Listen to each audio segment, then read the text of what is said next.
এ police sir, আমার পিস্তল দেখেন কেন? আমি তো কোনো অন্যায় করি নাই। আমি তো আসামি ধরাই দিলাম। এই যে আসামি সালমান খান ওরফে তৈয়ব আলী, আর এই যে তার বন্দুক। এটা আপনি কি করলেন? এটা আপনি কি করলেন? হ্যাঁ, ফুল কিনে আনা বদলে আপনি পুলিশ নিয়ে এলেন। এ বেটাই, তুই তো আমার কস নাই যে তুই একটা ক্রিমিনাল। আমি কি এত পাগল হয়ে গেছি যে ক্রিমিনালের হাতে ফুল করে তুলে দেবো? তোর জায়গা আসলে জেলখানা, বাসর ঘর না।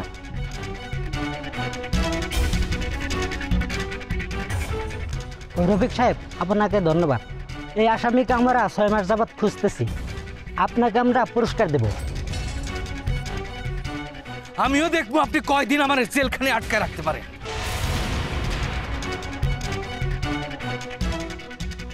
ঘুরে এসে আপনার সুন্দর চেহারাটা দেখে নেন। স্যার কি কয় দেখেন? হ্যাঁ, যদি জেলখানার থেকে বাড়ায় আমার গুলি করে।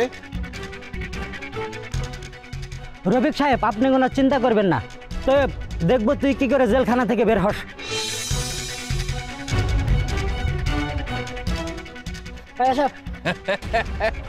20 বার জেল কাটছি, বাইরে তো সময় লাগবে। আর পাশে দুটো বাড়ি মারেন তো শক্ত করে। একটা কামের মতো কাম করছি, বালা কাম করছি। বদমাসে পুলিশে ধরাই দিছি, টাকাও পাইছি। ও বোমা, দেখো তো, আসল কথা বলতেই তোমার ভুলে গেছি। কি কথা আব্বা? তালেবের সাথে কথা হয়েছে। তালেব আসতেছে। হ্যাঁ, তালেব আসতেছে? কি বললেন আপনি এটা? আমার মাথা থেকে বিরাট পাথর নেমে গেছে আব্বা। কখন কথা হয়েছে? কখন আসতেছে? তালেব কোত্থেকে আসতেছে? কেন, ঢাকা থেকে? ও, আমিও তো সেইটাই জানি, ঢাকা থেকে আসতেছে।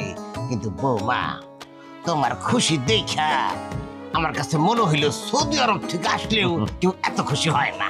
মামা, সৌদির যে কোনো অংশে কম না, বুঝছেন? তালেব ঢাকা গেছে 3 মাসের উপরে হইব, তাই না আব্বা?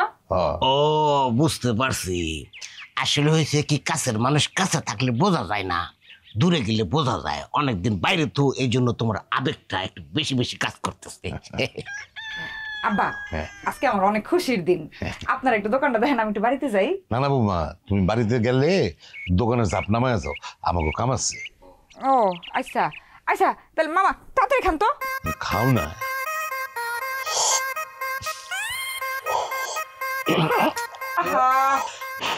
আরে তোমার আওয়াজ করে চা খাওয়াটা গেল না।